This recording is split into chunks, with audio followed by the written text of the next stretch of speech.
அண்மைச் செய்தியை பார்த்துக் கொண்டிருக்கிறோம். விழுப்புரத்தில் ஆக்கிரமித்து கட்டப்பட்ட முத்துமாரியம்மன் கோவில் இடித்து தரைமட்டமாக்கப்படுகிறது. அந்த காட்சிகளை பார்த்துக் கொண்டிருக்கிறோம். பவர் ஹவுஸ் பகுதியில் தனியாருக்கு சொந்தமான இடத்தில் ஆக்கிரமித்து கோயில் கட்டப்பட்டிருந்த நிலையில் சென்னை உயர்நீதிமன்ற ஆணைப்படி அந்த முத்துமாரியம்மன் கோவிலை இடித்து அதிகாரிகள் அகற்றியிருக்கிறார்கள்.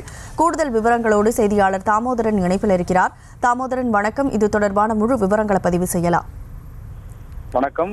விழுப்புரம் பவர் ஹவுஸ் பகுதியில் உள்ளது இந்த பகுதி. இந்த முத்துமாரியம்மன் கோவில், இந்த கோவிலானது மதராஸ் வனஸ்பதி என்ற பிரைவேட் தனியார் நிறுவனத்துக்கு சொந்தமான டால்டா கம்பெனி.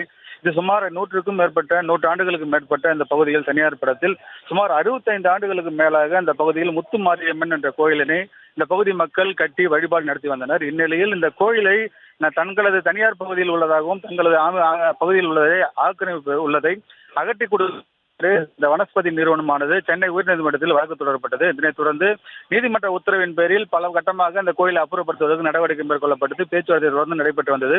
இந்நிலையில் இன்று மாவட்ட ஆட்சியர் ஷேக் அப்துல் ரஹ்மான் தலைமையில் அவர்கள் உத்தரவின் பேரில்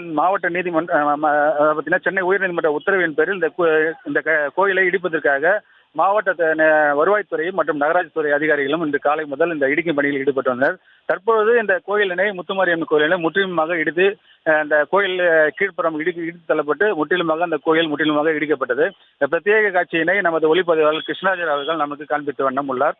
இந்த கோயிலானது தற்போது இடிக்கப்பட்டுள்ளது. இந்த பகுதி மக்கள் மிகுந்த வருத்தத்தில் உள்ளனர். இந்த நீதிமன்ற உத்தரவின் பேரில் இந்த கோயிலானது முழுவதுமாக தற்போது இடிக்கப்பட்டுள்ளது. இந்த பகுதி மக்களிடையே பெரும் சோகத்தை ஏற்படுத்தியுள்ளது. விவரங்களுக்கு நன்றி தாமோதரன்.